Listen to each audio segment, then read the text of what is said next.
top of your class at MIT, that you take Krav Maga on Sundays, you ride your bike to work, you think yellow is one of your colors when in fact it's no one's. That you could be dating a lot more if you played up those cheekbones in your online profile pictures.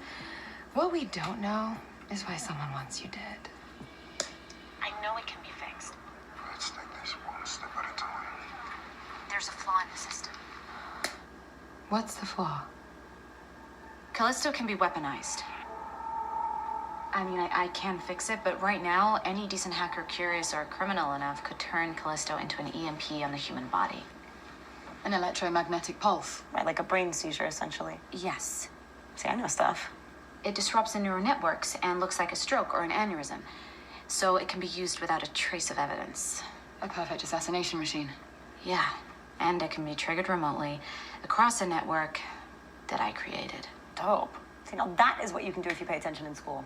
Who all knows about this? Well, I filed a report after it almost killed my colleague during a security test. But I think it was buried. My report, not my colleague, no. Julio is fine. He just can't speak or see color anymore.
What we're here to talk about today is the fact that the brain is and will be the 21st century battlescape in many ways.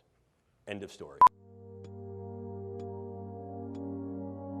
You will encounter some form of neurocognitive science that has been weaponized not only in your military career, but in your personal and professional lives. It is valid, valuable, and already in operational play.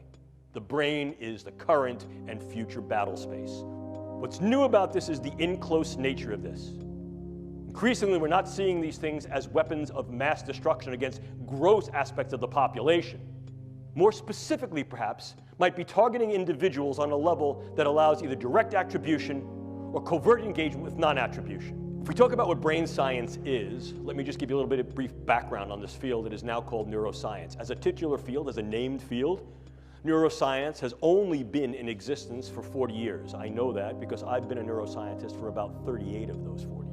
Increasingly, it is becoming an international, multinational, global, and independently exercised event and endeavor, which increases the capability of the brain sciences to develop not only new theories, but ever more sophisticated tools. So, how then can we use these elements as weapons, means of contending against others? Formal definition of a weapon, probably the one that you've heard about most recently, most contemporaneously in the literature, is the possibility to use some form of directed energy to affect physiology peripherally and also to affect the physiology and health of the brain.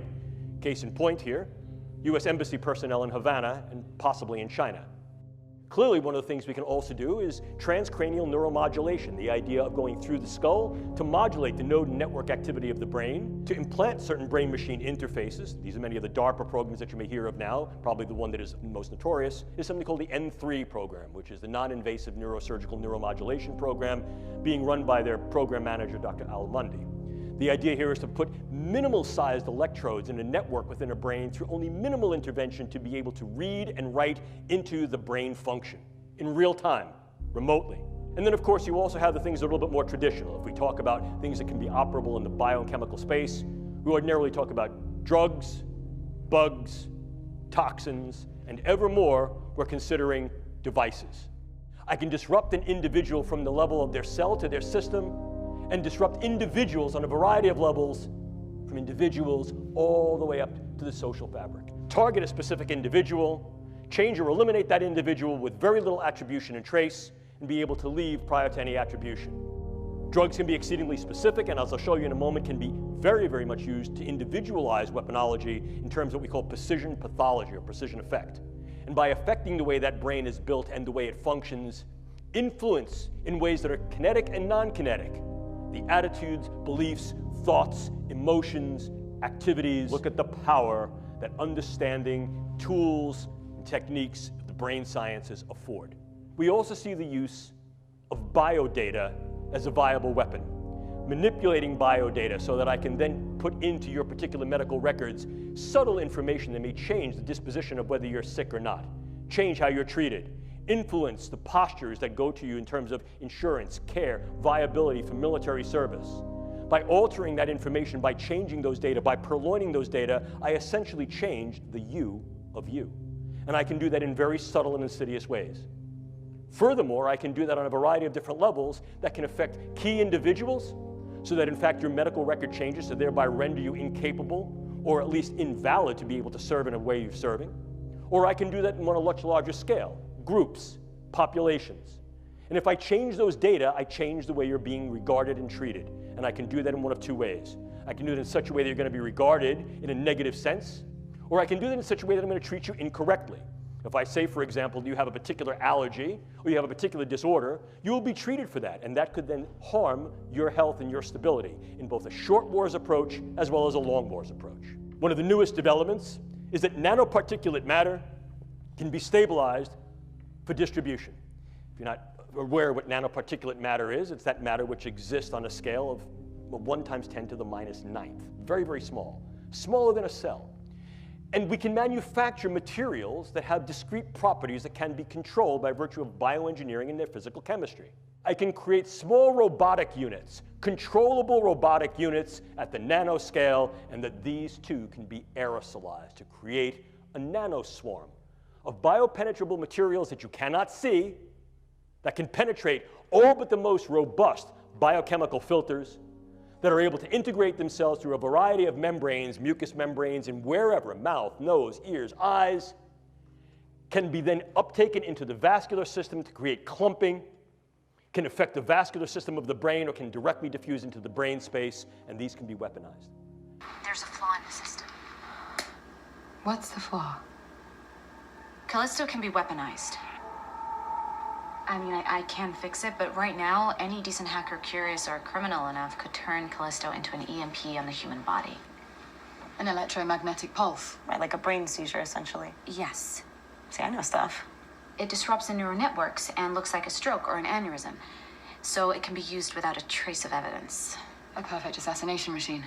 Yeah, and it can be triggered remotely across a network that I created.